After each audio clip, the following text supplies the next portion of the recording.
Let me start by saying good afternoon to everyone. My name is Anthony Jenkins, and I have the pleasure of serving as president of Coppin State University. And it is a pleasure to welcome all of you to our beautiful campus. I appreciate all of you joining us as we are here today to talk about an important piece of legislation that will make a tremendous difference to not only the Coppin community, but most importantly, the entire West North Avenue corridor and Baltimore as a whole.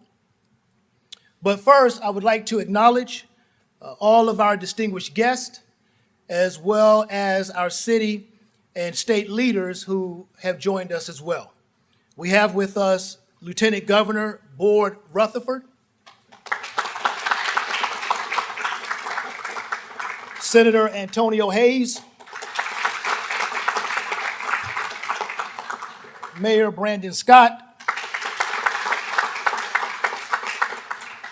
City Council President Nick Mosby, Delegate Marlon Amprey,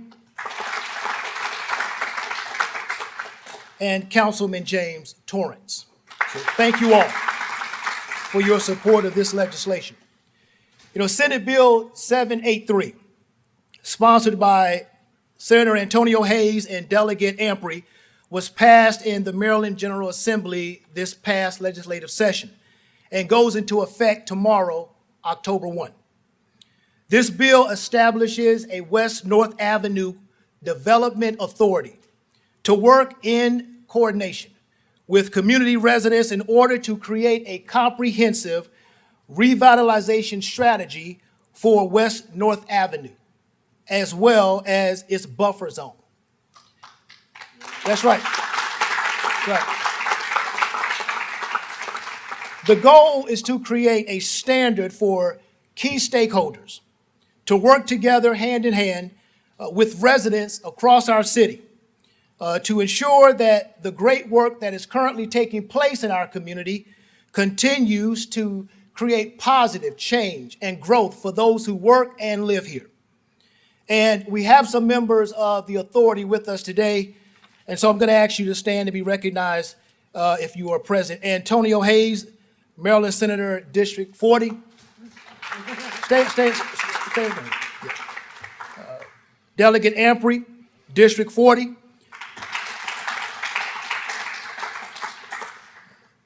Councilman Torrance, Baltimore City, District 7. Todd Scott, Maryland Department of Housing and Community Development. Theo Nganga. And Theo, I apologize right out of the gate. We have Chad Hayes, who's also with us.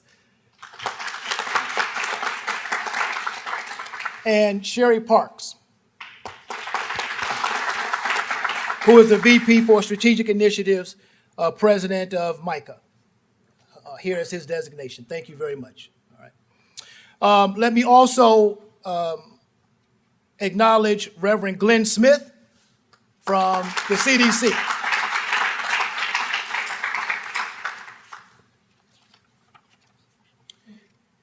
As the designated chair of the West North Avenue Development Authority, I would like to express my deep appreciation and commitment to fulfilling my responsibilities and helping to make sure that we develop a comprehensive revitalization strategy as outlined in the legislation. And as an anchor institution, the influence and mission of Coppin State University will direct us towards generating professional and economic interests that prospers our community. By allocating the authority's efforts to invest in communities surrounding our university, we will be able to attract more students and families to one of Maryland's most treasured historically Black universities.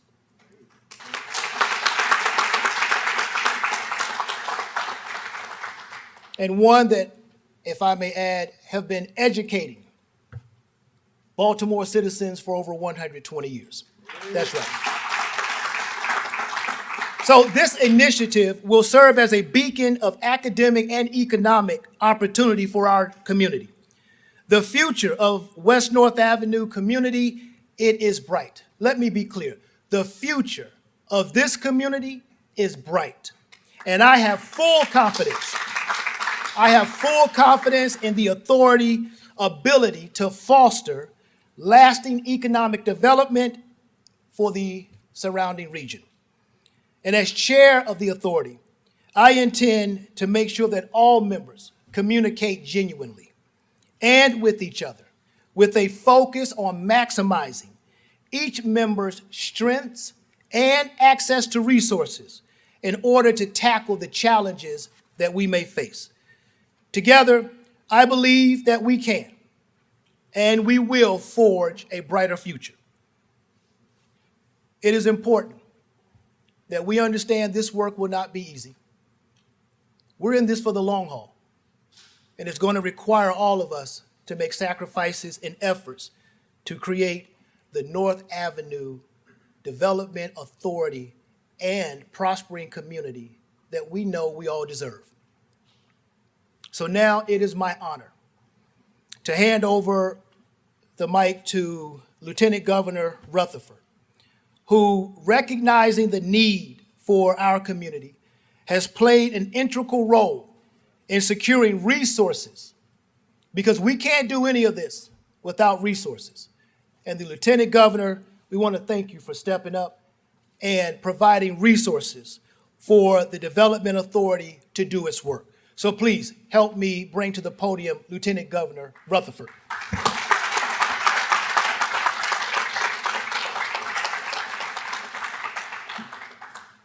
Thank you, Mr. President, and good afternoon, everyone. It's a pleasure to join you here today with Senator Hayes and other members of the Baltimore City delegation and council members, of course, the mayor and city council president, to start a new chapter here in West Baltimore. And Mr. President, you may remember about a little more than a year ago when we first met and we sat in your office, and I said the best thing the state can do for Coppin University is to improve North Avenue.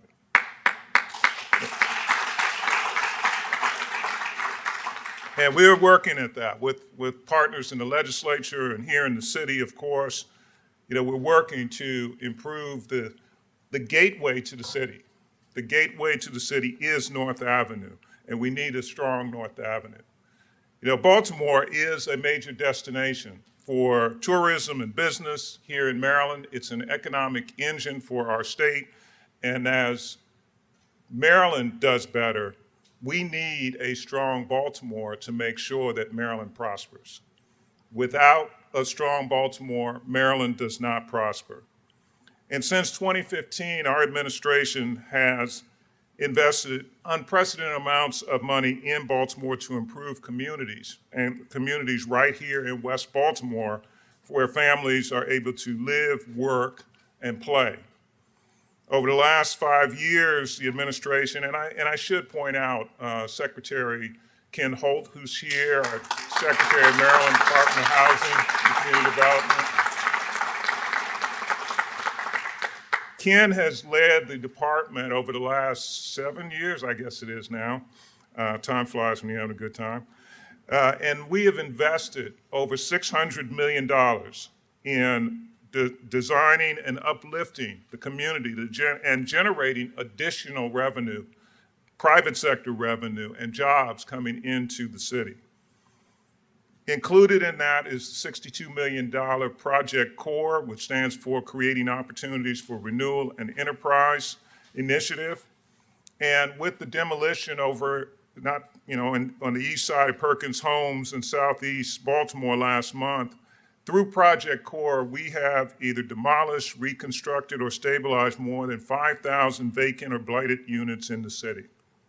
The Maryland Department of Transportation has been working on navigating North Avenue, making it safer for everyone with new traffic controls, pedestrian lighting, several blocks of new sidewalks, repaving roadways, bus lanes. I know it kind of backs up traffic a little bit, but that's with progress.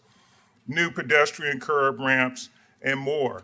And we provided upgrades to the Penn North Metro Station as well to improve the ridership there. We have also been working to promote strategic investment in local businesses and housing. And the seeds we are planting will improve the quality of life and outcome in this community for generations to come. And you can see some of that right next door with the Walbrook Mill Lumber Yard, the redevelopment that's going on there.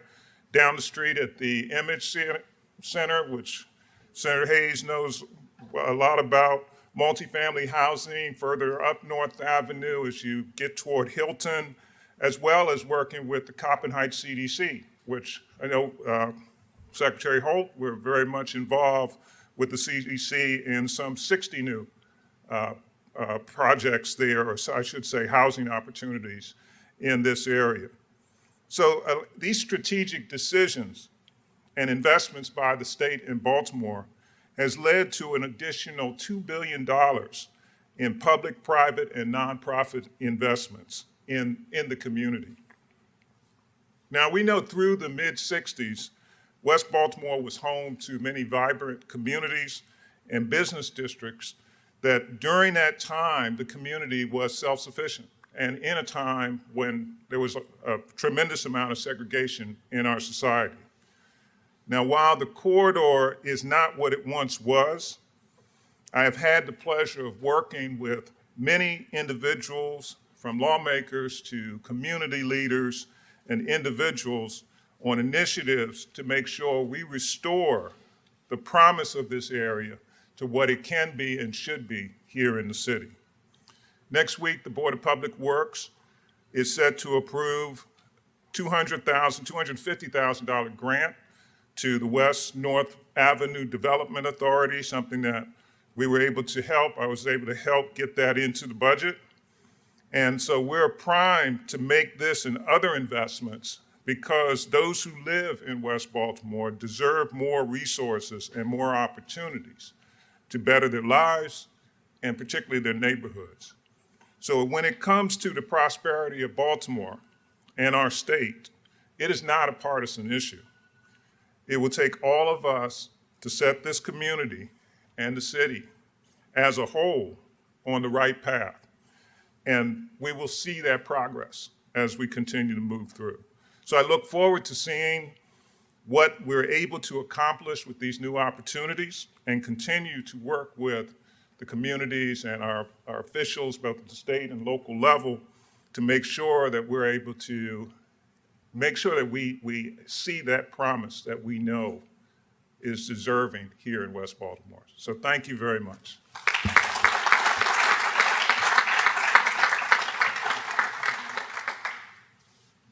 Good afternoon. The Lieutenant Governor is so humble in his presentation, but I'll tell you, this would not be without his hard work, dedication, and making this a priority. The $250,000 that's going to be on the Board of Public Works next week is a direct result of conversations and work that he's done. So thank you so much, Mr. Lieutenant Governor, for being such an awesome partner. There's a couple of members that came in. I saw you creep in the door a little bit, and I didn't want to go without recognizing you. Anthony Presley with the Druid Heights CDC, a member of the Development Authority.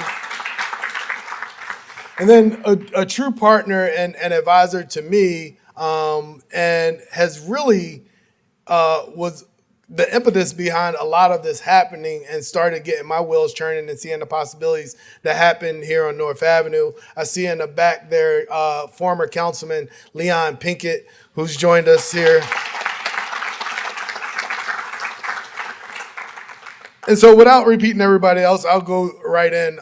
Greetings, everyone. Thank you all for joining us. I'm overjoyed to be here with all of you today to discuss Senate Bill 783 and House Bill 1293. Our vision to see development and revitalization efforts in West Baltimore that could be a model for other areas in our great city. Thank you to my colleague, Delegate Marlon Amprey, who's here with us, and his partnership to cross-file House Bill HB 1293. I'm so used to saying Senate bills. It's a transition sometimes, only 3 years ago to say the House bills, but HB 1293. Thank you so much, Delegate Amprey. The West North Avenue corridor holds immense potential for economic development thanks to its geographic location and presence with two major institutions of higher education within its vicinity, Coppin State University and Maryland Institute of College Arts, also referred to as MICA. In recent years, we've seen some state and private development, which has been exciting to see. However, what we know about development in historically underrepresented areas, Billy, is that these areas are oftentimes overlooked those who need it the most. To mitigate this, the idea of a group of stakeholders invested in community to create a coordinated strategy of ensuring equitable and thriving revitalization efforts resulted in Senate Bill 783. This legislation, which goes into effect tomorrow, October the 1st, or midnight tonight, establishes a development authority that is made up of state and local representatives, anchor institution representatives, and community association representatives. The authority will be responsible for ensuring the equitable representation of all voices interested in growth in this area. Our vision for the West North Avenue is to revitalize through closely knit collaboration between city and state stakeholders. Coppin and MICA are among several influential institutions more than capable of attracting professionals to the area and increasing overall development in these neighborhoods. The desired net result in this plan efforts is the overall standard of living for residents, scholars, and business owners alike to improve. The authority over the next 5 years will collaborate with citizens in the target area and buffer zones and emphasize transparency and constituent influence policies through a lens of equity. The authority will be required in 2 years, in October of 2023, to report its findings and develop a comprehensive plan that will be presented to the legislature and the governor in October of 2003. The development authority will leverage several of the investments that have already been articulated by the lieutenant governor, whether it be North Avenue Rising or other initiatives that have taken place, like the Walbrook apartment buildings right next door. Nick, you could relate to this as a former member of the House. This year was an awesome year for us in the legislature. I had an opportunity to partner with my colleagues in the House, Delegate Amprey, Delegate Wells, as well as Delegate Conway. And we very consciously went into this legislative session saying we're going to prioritize West North Avenue, right? We had 17 requests from all over the district, and every single one of them landed on North Avenue because we wanted to make sure West North Avenue was our priority. As a result of us banding together and making that a priority, we were able, with the administration support and of course that of the mayor, who's been an awesome cheerleader and partner through this process, we were able to appropriate $300,000 to legacy residents in the Coppin Heights CDC catchment area. $250,000 for a community garden in Panway, $250,000 in a net energy affordable housing project at the intersection of Pennsylvania and North Avenue, $650,000 for Art Social Club, and with the help of the Lieutenant Governor, I keep saying Lieutenant Governor, I know the administration is all one package, but this man has really been a true partner in all of our efforts, along with the mayor and Kiefer Mitchell. I know he couldn't make it here today, and also Senate President and the budget committees. This year alone, we were able to appropriate the remaining $32 million to the building of the business center here at Coppin State University, as you see when you come in. In addition, we were able to secure $3 million in the first installment over 4 years, which will total $12 million towards building a new resident hall here on the campus of Coppin State University. And then an institution, Mr. Mayor, that we know also well, 1515, as we affectionately know it here in West Baltimore. I just recently found out that it had another name other than the address. But 1515, the Baltimore City Health Department has a clinic here on North Avenue, we were able, with the help of the Lieutenant Governor again, garner $2 million towards the start of rebuilding a brand new health clinic right here on West North Avenue. And so this year alone, just in a capital budget, working with our partners at the city and at the state, we were able, just on North Avenue, just within this catchment area that you see outlined on this map, that the West North Avenue Development Authority will be responsible for, we were able to appropriate over $50 million right here on West North Avenue.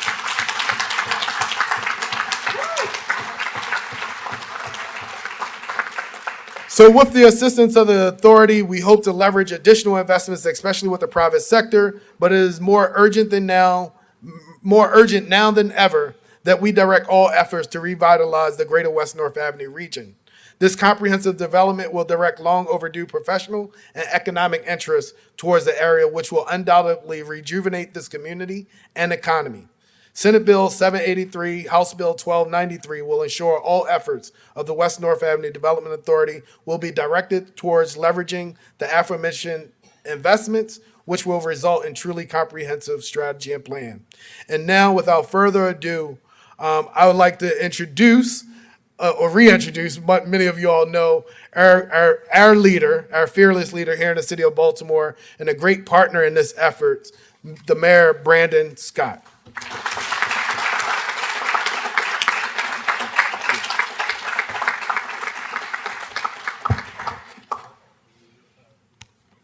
Good afternoon, everyone.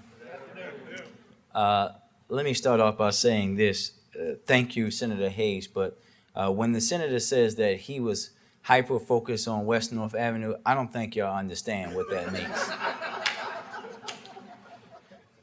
1 o'clock in the morning. Remind me tomorrow to talk to you about West North Avenue. 10 o'clock the next day, after we've talked about West North Avenue, I got to follow up with you about West North Avenue. But it's that kind of commitment to a neighborhood, to a community, a set of communities that it takes from our leaders to get us here. So thank you, Senator, for guiding us all. Mr. Lieutenant Governor, good to see you again, sir. Mr. President, we were just at Baltimore's other HBCU together, the Lieutenant Governor, myself, and the Council President. So we're going to call this HBCU Day in Baltimore. But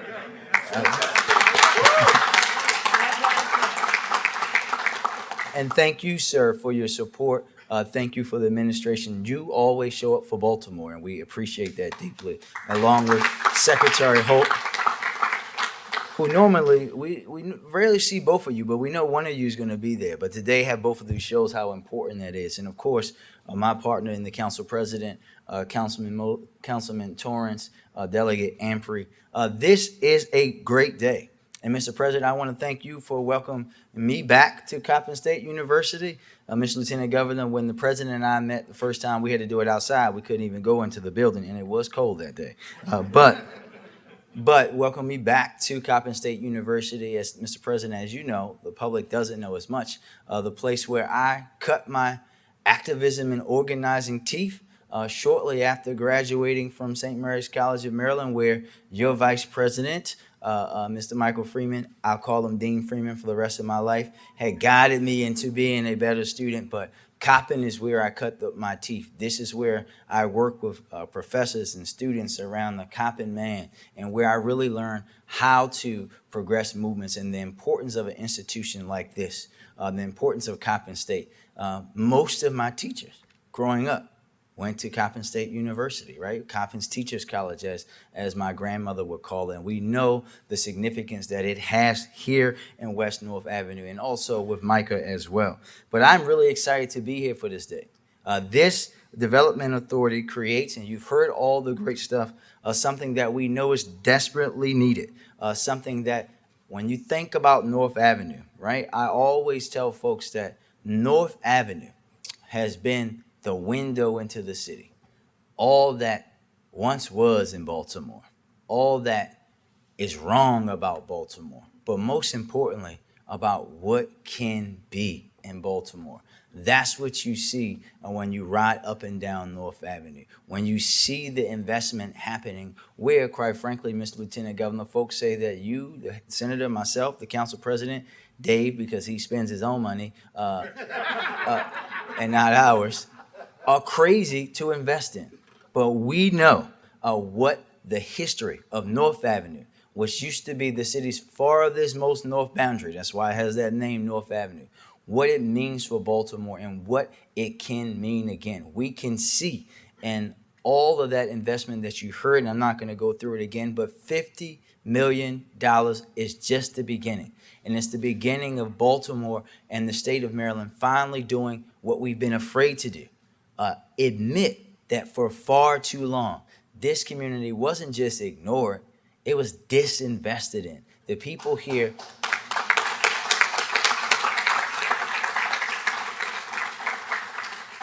the people along this corridor weren't seen as human. They were seen as folks that we can just ignore, that you didn't have to invest in, that they would just live in that neighborhood, be born in that neighborhood, and die in that neighborhood, and that was okay.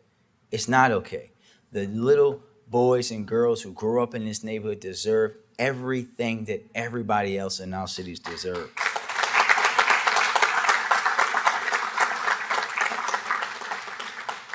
And when you walk North Avenue, and I know both the senator and the council president have walked North Avenue, as we call it, from Hilton to Milton and back with me multiple times, you really get a sense of what can be done. Because when you do that, you see the most valuable asset that Baltimore has. It's people.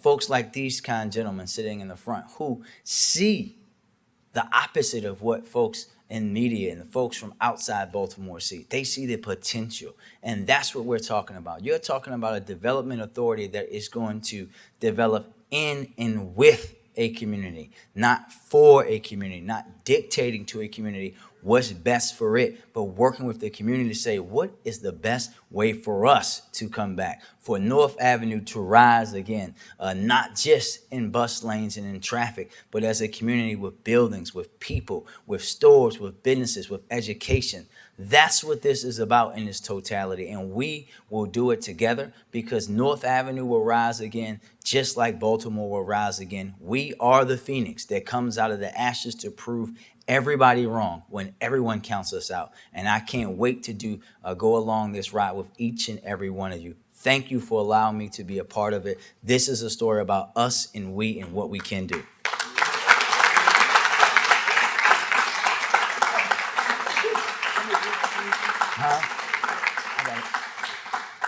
And I would like to now bring up my partner in progress, as we say, someone that lives and breathes North Avenue because he can see it from his house each and every day, who has been a representative of this area since he and I both joined the city council way back in 2011, City Council President Nick Mosby.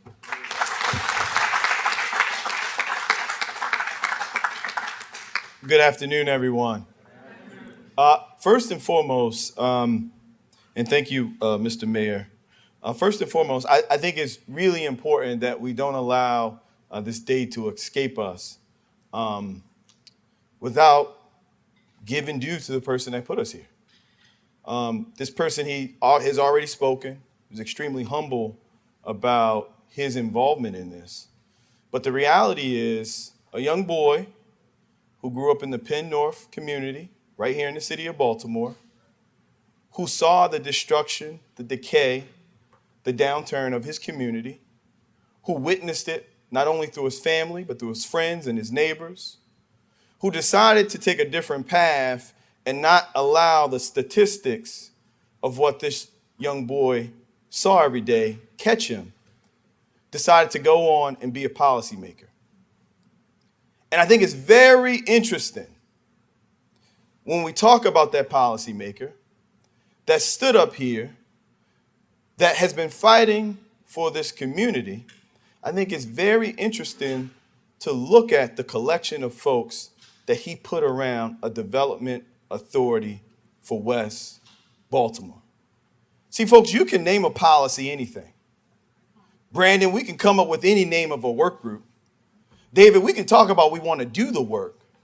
But it's always the hands that's involved in creating the suit that I'm really, really interested in. And I'm going to be frank. I'm not sure if I've seen a collection of folks who actually understand and know, but more importantly, care about undervalued, underserved communities than the authority that Senator Antonio Hayes put together. So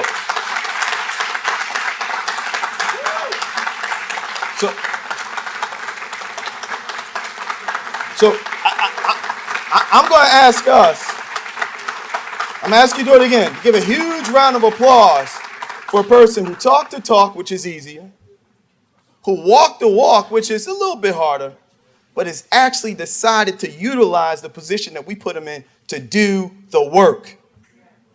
Go ahead, clap again. Hey, Miss Betty. And look, folks, the work is doing what has been done to these communities. See, we didn't get here by happenstance.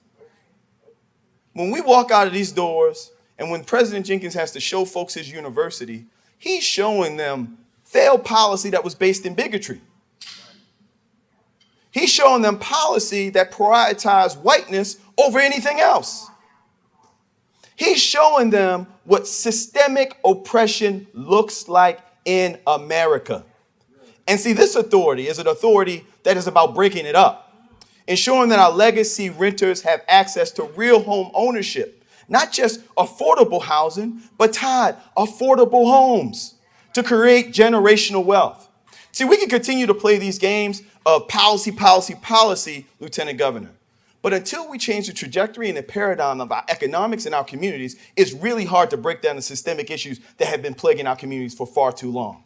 The proliferation of alcohol outlets in our communities, the lack of commercial institutions, the fact that we can go to some blocks and blocks and blocks and blocks and blocks and not see one financial institution, but I can go to one block, the 2500 block of Roland Avenue, and see 4 banks. That is what we're here for today. So again, that's what gets me excited when I look at this room, because I know that in this room, it's not just talk, it's not just walk, but it's actual real work. And that gets me excited. And this is the last thing I'm going to say. We got one chance at this. When we look at Baltimore City, and we always throw out this word gentrification. When we look at Baltimore City is behind D.C., Harlem, Brooklyn, parts of Philly. It's behind that gentrification wave. And when we think back further in history, Baltimore was always behind the reindustrialization. So it's kind of like mirroring the two. They failed. Baltimore City, we don't have to fail. Baltimore City, we can allow the residents that have been holding our city up, that have been paying more than a third of their monthly income to rent in deplorable conditions, in neighborhoods that have been disinvested. We can get this right. And we can develop opportunities and communities to provide them real trajectories of growth for the future. And that's what I'm excited about this room. But again, my hat goes off to Senator Antonio Hayes. I had the ability of talking to him about this in Annapolis. Sorry, I'm rambling on a little bit. I remember talking to him about this in Annapolis a couple years ago. And we were talking about other parts of the city that had similar authorities or similar groups.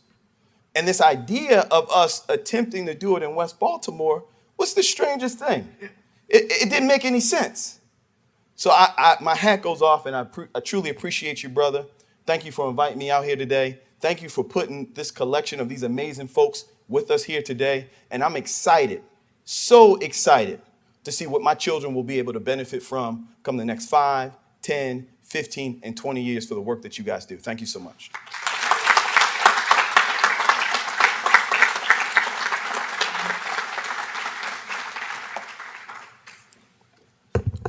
The day is here. I'm so excited about today, or tomorrow, or midnight, I guess is the right way to say it.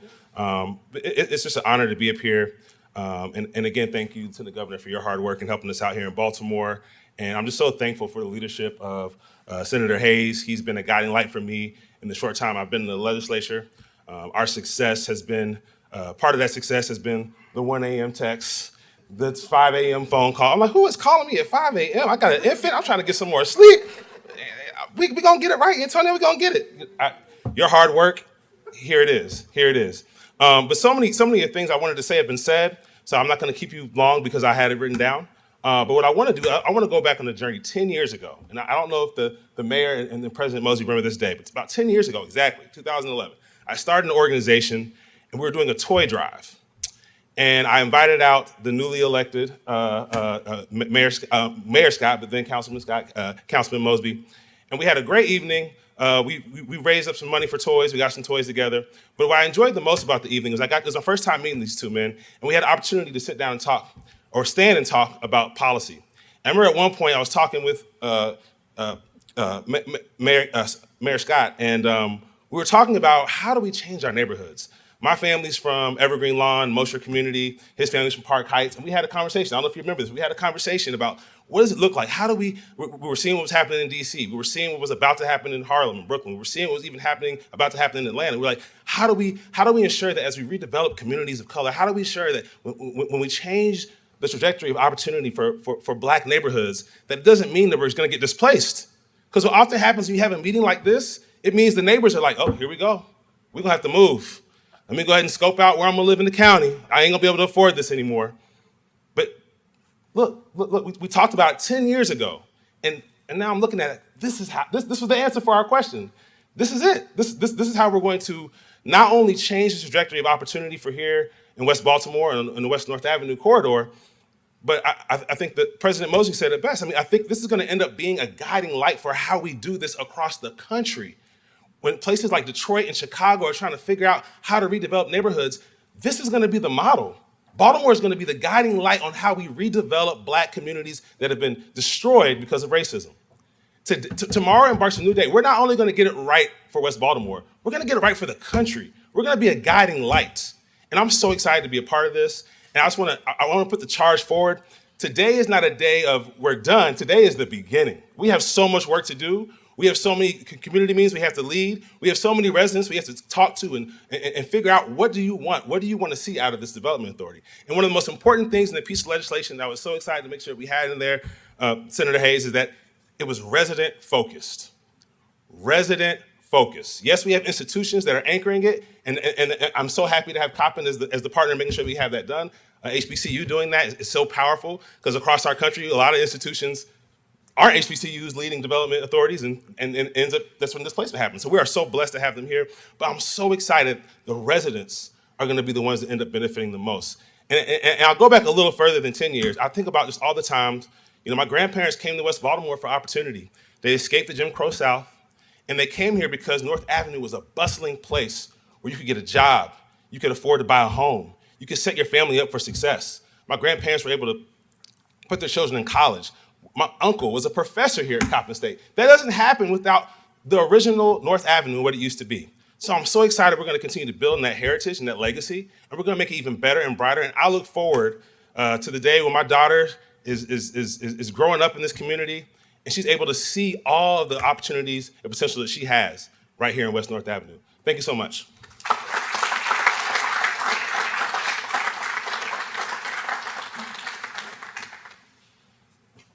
Okay, those are some tough acts to follow. I am not good at speeches like these guys, but thank you all for coming, and all these special guests and officials that have come to our humble part of town. This is a pretty amazing announcement. I'm Dave Bramble, for those of you who don't know me. I'm the co-founder and managing partner of a real estate investment company called MCB Real Estate. I also happen to be a lifelong resident of West Baltimore. I've lived over there my entire life. So MCB we're a pretty sizable real estate investment firm, and we have assets all around the country with a pretty heavy concentration up and down the East Coast. And we focus on investing in retail, industrial, office, and mixed-use assets. So given that our assets in a lot of far-flung places from Baltimore, we're always super excited when we have the opportunity to invest in a transformational project in Baltimore, much less in my own neighborhood. So in partnership, MCB with MLR Partners and Atapco, we are redeveloping the former Madison Park North apartments. And you can see a couple, not all of these are ours, but a couple of the pictures, so hopefully you have a chance to get around and see what we're talking about. This site has been a source of controversy and blight for my entire life. For those of you who may know me or know my family, my mother, Joy Bramble, she was the publisher of the Baltimore Times, and her first office was actually in the commercial part of that building. And I can tell you it was a scary place to be after school. But that scary place, with a lot of help, has now been demolished, and we plan to bring back to that site a major mixed-use project, which will include for-sale townhomes and mixed-income apartments, and most importantly for my family and neighbors, and keeping our fingers crossed here, hopefully a new grocery store and some service retail. That's something that has not happened in this neighborhood in my lifetime. So this project is intended to be a new gateway for West Baltimore, letting folks know who are so afraid to come west of 83 that we are back and we're thriving and there's a lot going on this side of town. We received our planning approvals this summer, and we're hoping to have a final subdivision and permits by the end of the year. Man, this has been a long time coming. I've been doing this for many, many years, projects all over the place, and this has been an extremely difficult and long process, and we're super excited to be getting close to landing the plane. And let me be clear that unlike some of our more mundane investments in Atlanta and Florida, this kind of project would not be happening without incredible support we receive from so many people. Community leaders, associations, and residents. They've toiled along with us for years. This stuff takes a really long time. The governor and lieutenant governor, Mayor Scott and his team, the council president who looks at the site and calls me to complain every minute, when are you gonna get it done? When are you gonna get it done? He lives right behind the project. The former councilman, Leon Pinkett, who was here, that's how long this has been going on, in fact. It's been going on since Nick was the the city councilman for that district, Council President Mosby. So, but Secretary Holt, DHCD has been incredibly important for getting this project launched. Our current city councilman, Councilman Torrance, Councilman Costello, who has the district next door, the Baltimore Development Corporation, everybody except the President of the United States has had to get involved to get this thing going. And they've been with us every step of the way, and without them, we'd be nowhere. And I have to say, this was said about the lieutenant governor, and I'll say it again. He is so committed to Baltimore City. He was critical in providing support, along with everybody else, on our Northwood Plaza project next to Morgan State University. Since it's HBCU Day, I thought I would bring that up. Anyway, as I mentioned, I've lived in West Baltimore in Madison Park for my entire life. Same block, same house. I have watched political leaders and ideas come and go, and I've watched things get worse, not better. I am speaking for my neighbors. We are tired of disappointment and empty promises. But I really believe this time, with the leadership we have in place, we are currently and actually going to get something done.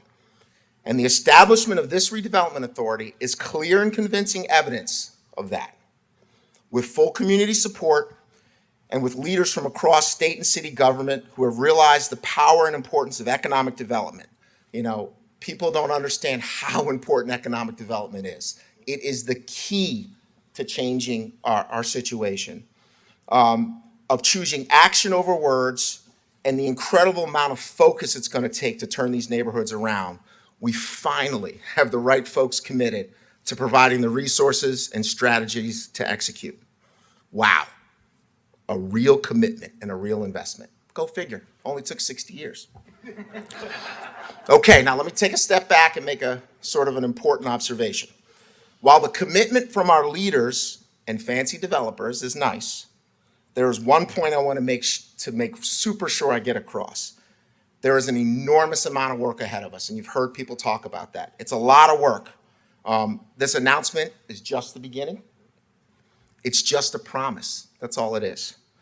If we're successful, it won't be because of the developers and the politicians and the leaders.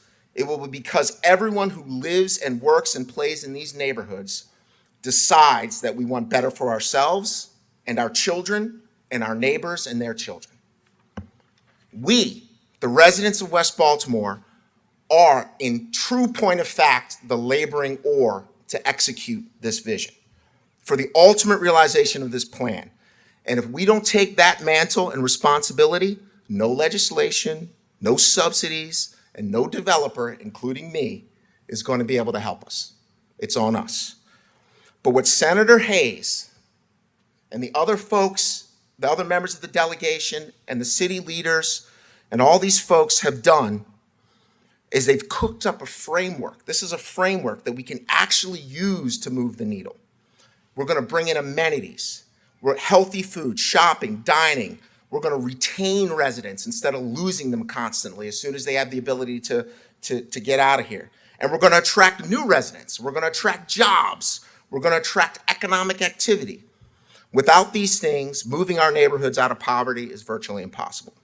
But it's up to us to take that promise and that framework and actualize it.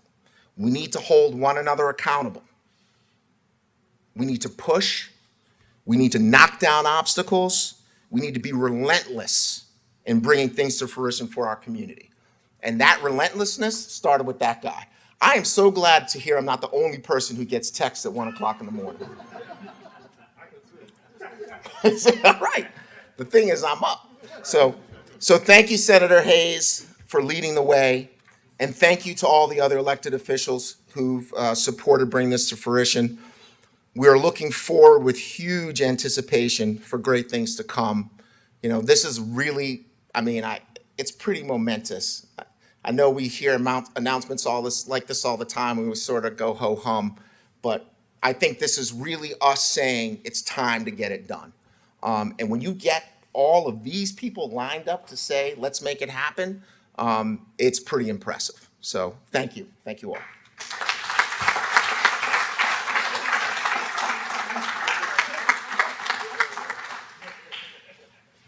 Well, I'm the last person, and I think they had me last because I'm the minority here. I'm the tallest. I have the biggest hair.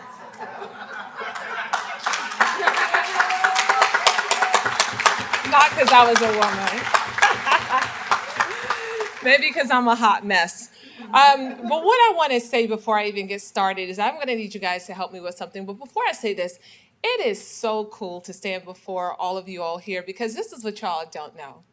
I was bothered by two people on this panel throughout my childhood. And we connected last year and this year over this project. In elementary school, there was this little teeny short, light-skinned kid who used to pull my hair to make sure that it wasn't fake. And it's weird to see him sitting here in this position, but he's still short. And in high school, I had another person on this panel that used to remark just how skinny I was. But look at me today, David Bramble. That would be David Bramble. So I need you guys to help me just a little bit because I have an official announcement to make today. And I am so excited to make this official announcement. But when I make the official announcement, I shouldn't have to pause because you guys are going to be so excited about it that you're going to want to stand and clap. And I wrote it. I am here to officially announce that this is the century of the Black woman in West Baltimore. I'm going to say it again. I am here to announce that this is the century for the Black woman in West Baltimore City. I get to announce this because I come with authority and permission from the great Black women in the city that have paved the way for brown girls like me to not only have a seat at the table, but be at the mic so that I could elevate exactly what it is that we can do. I get to announce this because Baltimore is backed and supported by Black women. We are the workforce that keeps this city moving. We are the cafeteria workers that keep people fed. We are the administrative support that are the aides to the heads of our agencies. We are the power and push behind the politicians. We are the professors at the universities. We are the caretakers of the children and the caretakers of the elderly. We are the high school and college graduates, and above all, we are Baltimore's finest. Did you know that adjacent to this magnificent university will be the first food hall on this side of Baltimore called the Mill on North? Did you know? Did you know? Did you know that of the 7 restaurants that will be located into this food hall, 100% of them are Black women owned and operated? Did you know? Did you know that this food hall started with a vision of 3?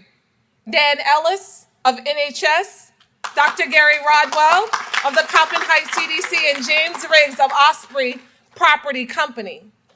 Did you know that the community is eagerly anticipating this grand opening because it represents to them that they too are worthy of having culinary projects that are traditionally not found in neighborhoods like this? Did you know?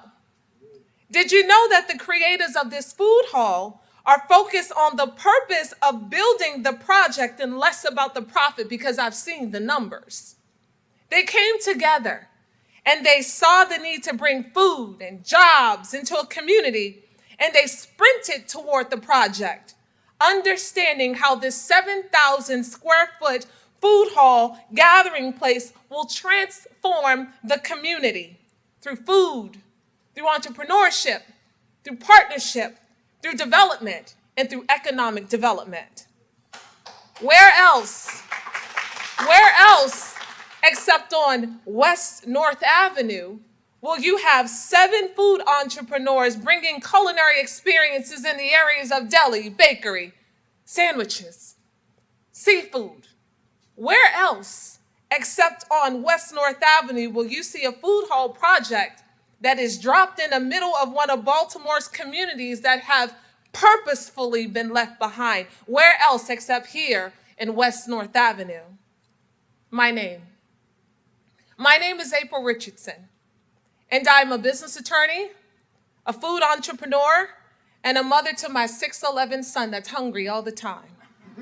But more importantly, I grew up on 2846 Clifton Avenue, 1705 Gwynns Falls Parkway, West Side Elementary School, Lamell Middle School, and the greatest school on this planet, Baltimore City College. Y'all supposed to clap. But allow me to set the record straight. I am not a Black woman talking head for a developer. That's not me. I am not being used in order to deliver this message. I come with experience, because not only am I a business attorney and I'm a food entrepreneur, but I happen to have built the first food hall in Prince George's County and the second Black-owned food hall in the nation. I come with experience. I also come with experience from the food industry in that my baked goods manufacturing company is located right here in Baltimore City. One day when I was inside of my home resting in a beautiful part of Prince George's County, a gentleman by the name of Freddie Gray went down, and I saw my city on fire, and I saw my city protesting, and I said, and you're just gonna sit here and watch it on television? Get up, get activated, and get back into the city. I've witnessed single-handedly how food concepts can change the trajectory of a community, and I am also aware that to do this, it has to have a certain Black girl magic component to this process. But more important than the Black girl magic, it's the potion. It's not the magic, it's the potion that will make this successful. The potion is the recipe for success, to have a food hall dropped in the middle of West North Avenue.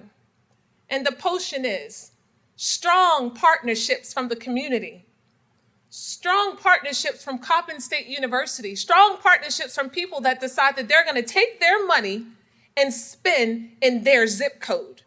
Strong partnerships from politicians that aren't just talking what they are going to do, but they are advocating for legislative bills in order to support projects like this. A potion wherein our top government agencies are writing checks with no excuses. Our nonprofits that are providing services in order to support the food entrepreneurs that are in this project that are bringing jobs, excitement, food, opportunity, and a brighter vision for West North Avenue. But this list can continue to go on. In order for the century of the Black woman in West Baltimore to be successful, we have to adopt this mantra. It's not who's going to let us, it's who's going to stop us. And like any good lawyer, with that, I rest. Thank you.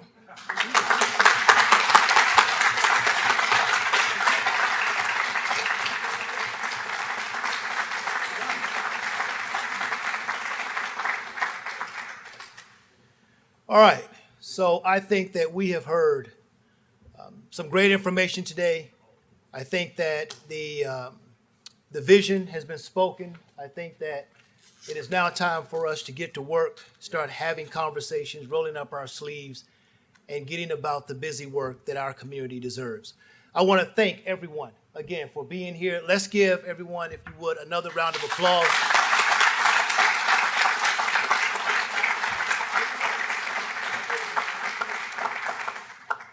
And I would be remiss if I did not very quickly draw your attention to the edge of our campus where we have broken ground last year on a $45 million College of Business, which will be state-of-the-art, state-of-the-art.